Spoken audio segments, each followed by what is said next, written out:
Hello friends, मेरा नाम है चंद्रांशु और आप देख रहे हैं द मेडिकल हैक्स। तो आज हम बात करने जा रहे हैं एस्प्रिन के बारे में। एस्प्रिन किस प्रकार से कार्डियोवास्कुलर डिजीज को होने से रोकता है, यानी हार्ट अटैक को प्रिवेंट करता है। चलिए बात करते हैं। Aspirin help prevent cardiovascular disease primarily through its ability to inhibit platelet aggregation which reduce the risk of blood clot formation in arteries. देखिए क्या करता है, हमारा जो वेसल है जो हमारे ब्लड को कैरी करता है, जैसे आर्टरी और वेन, तो समय के साथ कई अन्य फैक्टरों के कारण, बहुत सारे फैक्टर्स हैं जिनके कारण हमारी जो आर्टरी होती है उसका डायमीटर जो होता है वह कम होने लगता है। तो उस कंडीशन में क्या होता है, जो ब्लड का फ्लो होता है वह कम होने लगता है और बहुत ज़्यादा मात्रा में अगर ब्लॉकेज हो जाए आर्टरी में तो वही हार्ट अटैक का कारण बनता है। तो इन चीज़ों को एस्प्रिन प्रिवेंट करता है। कैसे? जो हमारा आर्टरी है उसकी ल्यूमेन साइज तो छोटी हो रही है और अगर प्लेटलेट्स अगर कहीं किसी भी कारण से हमारा जो आर्टरी का जो प्लेक का जो फॉर्मेशन हुआ आर्टरी में, आगे हम बात करेंगे प्लेक क्या होता है, आर्टरी ब्लॉक क्यों होती है। आर्टरी ब्लॉक होने का मेन जो कारण होता है वह प्लेक का फॉर्मेशन होता है।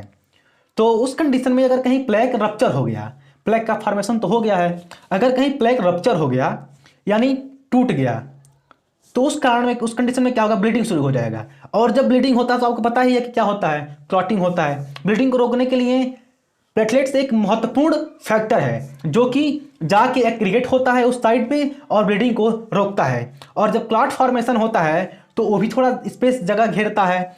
तो उस कारण से आर्टरी आपकी ब्लॉक तो हुई है, अगर उसमें रप्चर के बाद फिर से उसमें क्लॉट का फॉर्मेशन हो जाता है तो उस साइज को और कम कर देगी। तो उस कंडीशन में क्या होता है, हमारा जो ल्यूमन है वह कंप्लीटली ब्लॉक हो जाता है। ल्यूमन यानी जो आपका जो वेसल का डायमीटर है वह बिल्कुल ही कम हो जाता है।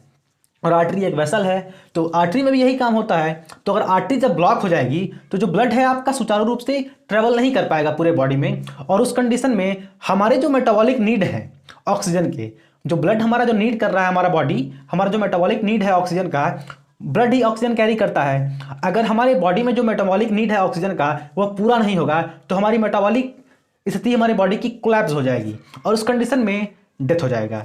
तो उसी कंडीशन को हम हार्ट अटैक कहते हैं। तो क्या करता है aspirin? Aspirin help prevent cardiovascular disease primarily through its ability to inhibit platelet aggregation which reduce the risk of blood clot formation in arteries. यानी एस्प्रिन क्या करता है, वह हमारे कार्डियोवास्कुलर डिजीज को होने से रोकता है। कैसे रोकता है? प्लेटलेट के एग्रीगेशन को इनहिबिट करके, यानी प्लेटलेट्स का एग्रीगेशन होगा ही नहीं तो उस कंडीशन में क्या होगा, क्लॉट का फॉर्मेशन होगा ही नहीं और आर्टरी हमारी ब्लॉक नहीं होगी। तो आर्टरी जब ब्लॉक नहीं होगी तो जो हमारा ब्लड है सुचारू रूप से हमारे बॉडी में ट्रेवल करेगा और हमारी मेटाबॉलिक नीड जो है वह परिपूर्ण मात्रा में पूरी होती रहेंगी। तो उस कंडीशन में हमें कोई भी फेल्योर का सामना नहीं करना पड़ेगा। चलिए बात करते हैं एस्प्रिन कैसे काम करता है। तो पहला जो आपने जान गया कि प्लेटलेट इनहिबिशन, और प्लेटलेट इनहिबिशन करता कैसे एस्प्रिन, इसके बारे में जानते हैं। इसके फार्माकोलॉजी में जाते हैं हम थोड़ा सा, पूरा मतलब 100% पूरा फार्माकोलॉजी नहीं बताऊंगा, थोड़ा सा ग्लिम्स दूंगा आपको कि इसका फार्माकोलॉजी होता क्या, कैसे काम करता है एस्प्रिन। देखिए क्या करता है aspirin, block the action of enzyme called cyclooxygenase. यानी हमारे बॉडी में एक एंजाइम होता है कॉक्स, और स्पेसिफिकली अगर हम बात करें तो एस्प्रिन कॉक्स 1 को इनहिबिट करता है उसके बाइंडिंग साइट पे जाने से। Aspirin block the action of an enzyme called cyclooxygenase specifically COX 1 in platelets. जो प्लेटलेट्स में जो कॉक्स 1 जो रिसेप्टर होते हैं उस पर जो बाइंड करता है साइक्लोऑक्सीजनेज, उसको क्या करता है, इनहिबिट करता है और उसके जो एक्शन होते हैं यानी प्लेटलेट एग्रीगेशन का जो एक्शन होता है उसको शो नहीं कराने देता। इस कंडीशन में क्या होता है, इन्फ्लेमेशन होता नहीं है, और इन्फ्लेमेशन होगा नहीं तो प्लेटलेट सिर्फ रिस्पॉन्सिबल होता है इन्फ्लेमेशन का, और इन्फ्लेमेशन होगा नहीं, क्लॉट का फॉर्मेशन नहीं होगा, तो आपका जो साइज है ल्यूमन का वह एक नॉर्मल रूप से रहेगा और ज़्यादा उसमें अल्टर नहीं होगा। तो उस कंडीशन में ब्लड सुचारू रूप से ट्रेवल करेगी हमारे बॉडी में। तो platelets are small self, platelets क्या होते हैं, platelets are small cell fragment in the blood and that play a crucial role in blood clotting. यानी जो प्लेटलेट्स होते हैं वह बहुत ही स्मॉल फ्रैगमेंट हैं, हमारे ब्लड के पार्ट हैं जो कि ब्लड क्लॉटिंग में मदद करते हैं ब्लीडिंग के केस में। बाय इनहिबिटिंग कॉक्स 1, यानी कॉक्स 1 को इनहिबिट करते हैं और ब्लड क्लॉट फॉर्मेशन को रोकते हैं। Aspirin prevent the formation of thromboxane A2। यह एक सीरीज ऑफ फार्माकोलॉजिकल इवेंट है जिसमें थ्रोम्बोक्सेन A2 का फॉर्मेशन होता है। और एस्प्रिन क्या करता है, थ्रोम्बोक्सेन A2 का फॉर्मेशन नहीं होने देता है, जो कि प्लेटलेट एग्रीगेशन को शुरू कराता है, यानी प्लेटलेट के एग्रीगेशन को शुरू कराता है, जिसका जो रिस्पॉन्सिबल कौन होता है, थ्रोम्बोक्सेन A2। थ्रोम्बोक्सेन A2 ही रिस्पॉन्सिबल होता है प्लेटलेट एग्रीगेशन के लिए। और जब प्लेटलेट एग्रीगेशन होता ही नहीं है तो हमारे ब्लड में क्लॉट का फॉर्मेशन होता ही नहीं है। तो एस्प्रिन हमारा क्या करता है, इस प्लेटलेट एग्रीगेशन को कम करता है। दूसरा क्या है, सेकंड है एंटी इन्फ्लेमेटरी इफेक्ट। एस्प्रिन क्या करता है, एंटी इन्फ्लेमेटरी इफेक्ट देता है, which can help to reduce inflammation within the wall of blood vessel. अगर ब्लड वेसल की जो वॉल है यानी आर्टरीज है उसमें अगर कोई इन्फ्लेमेशन है तो उसको भी एस्प्रिन रोकता है। Chronic inflammation contribute to development and progression of atherosclerosis, a condition characterized by a buildup of plaque in that. जैसा मैंने आपको पहले बताया, हमारा जो वेसल होता है उसमें क्या होता है, समय के साथ साथ उसमें प्लेक का फॉर्मेशन होने लगता है। इसके लिए बहुत सारे फैक्टर्स जिम्मेदार होते हैं। इसके बारे में हम एक सेपरेट वीडियो बनाएंगे, उसके बारे में बताएंगे। तो उसके लिए आप हमारे यूट्यूब चैनल को सब्सक्राइब करिए और वेट करिए, हम अगला वीडियो जल्द ही डालेंगे इस पे। तो क्या होता है, जब हम एस्प्रिन लेते हैं तो हमारे जो वेसल होते हैं ब्लड के, उसको क्या करता है, इन्फ्लेमेशन से बचाता है। और क्रोनिक इन्फ्लेमेशन के कंडीशन में क्या होता है, प्लेक का फॉर्मेशन होता है, यानी कि ल्यूमन का जो साइज होता है ड्यू टू सम डिपोजिशन, किसी चीज़ की डिपोजिशन हो जाने के कारण जो साइज होता है हमारे आर्टरीज का वह कम होने लगता है। और उस कम होने के साइज को, जिसका जो डिपोजिशन होता है उसे कहते हैं प्लेक। प्लेक का फॉर्मेशन हो गया है और आर्टरी की साइज ब्लॉक हो गई है, कम हो गई है, तो उसे हम कहते हैं एथेरोस्क्लेरोसिस। इस कंडीशन को हम कहते हैं atherosclerosis. Atherosclerosis is a condition of formation of plaque in the arteries. Anti inflammatory effect कैसे कराता है, इस एथेरोस्क्लेरोसिस कंडीशन को प्रिवेंट करता है एस्प्रिन, और हमें एंटी इन्फ्लेमेटरी एक्शन शो कराता है और हमें हार्ट अटैक से बचाता है। तीसरा कंडीशन क्या है, इंप्रूवमेंट इन इंडोथेलियल फंक्शन। जो हमारा वेसल का जो इनर वॉल होता है, इनर वॉल वो किससे बना होता है, इंडोथेलियल सेल से। और जो एस्प्रिन होता है वह क्या करता है, इंडोथेलियल सेल के फंक्शन को इंप्रूव करता है। Aspirin improve the function of the endothelial, the inner lining of blood vessel. Healthy endothelial function is essential for maintaining proper blood flow and preventing the development of atherosclerosis।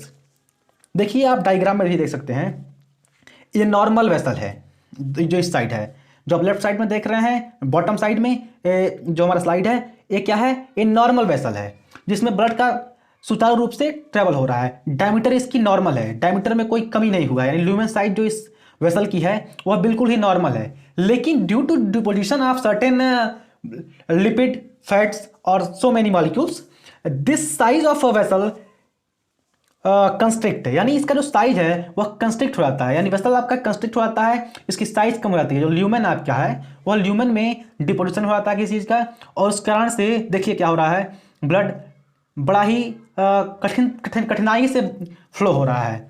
और जब देखिए क्या होगा, ये जो आपका प्लेक का जो फॉर्मेशन हुआ है इस फिगर में, सेकंड फिगर में, तो यहाँ पे किसी भी कारण से अगर कहीं रप्चर हो गया, ये जो आपका ब्लीडिंग होने लगा इस प्लेक में, तो उस कंडीशन में क्या होगा, प्लेटलेट्स आएगा और इस पे एग्रीगेट होगा और क्लॉट का फॉर्मेशन करेगा।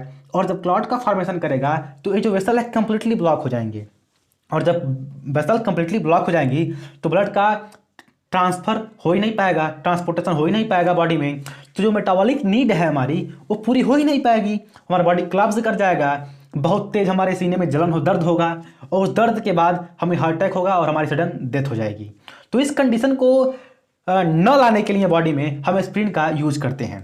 तो एस्प्रिन क्या करता है, हमारे इंडोथेलियल हेल्थ को सही करता है। इंडोथेलियल का जो हेल्थ होता है, इंडोथेलियम का जो हेल्थ होता है हमारे वेसल में, उसको मेंटेन रखता है, उसको एथेरोस्क्लेरोसिस से प्रिवेंट करता है और प्रॉपर ब्लड फ्लो को मेंटेन करता है हमारी बॉडी में।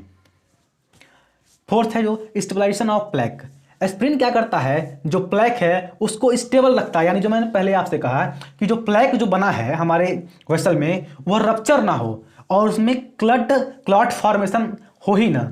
अगर कहीं क्लॉट फॉर्मेशन हो गया भाई तो क्या होगा, आपकी जो आर्टरी है पूरी ब्लॉक हो जाएगी, और आर्टरी जब पूरी ब्लॉक हो जाएगी तो उस कंडीशन में क्या होगा, ब्लड बिल्कुल ही नहीं जाएगा और हमारे बॉडी की जो मेटाबॉलिक नीड है वह पूरी हो ही नहीं पाएगी, और इवेंचुअली हम क्या करेंगे, मर जाएंगे due to due to lack of oxygen, हमारे सेल को ऑक्सीजन मिलेगा ही नहीं तो सेल डेथ हो जाएगा सेल का, उस कंडीशन में हम मर जाएंगे, तो उसी को कहते हैं heart attack. Aspirin may help stabilize atherosclerotic plaque, reducing the likelihood of plaque rupture and subsequent clot formation which can lead to heart attack and stroke. देखिए इसको समझते हैं हम।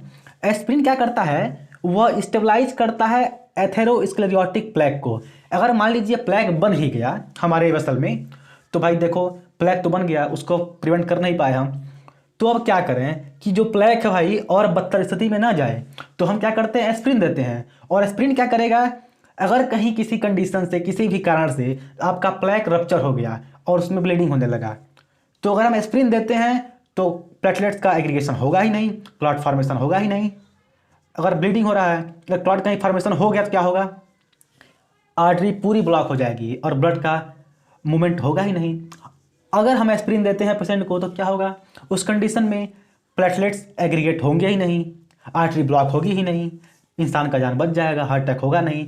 तो इसीलिए हम एस्पिरिन देते हैं ताकि हम हार्ट अटैक और स्ट्रोक के खतरे को कम कर सकें। तो कमेंट में बिल्कुल बताइएगा कि कैसा लगा वीडियो आपको हमारा, और हमारा एक्सप्लेनेशन का तरीका कैसा है। कोई भी अगर कमी हमारे अंदर हो तो उसको भी लिखिएगा कमेंट में।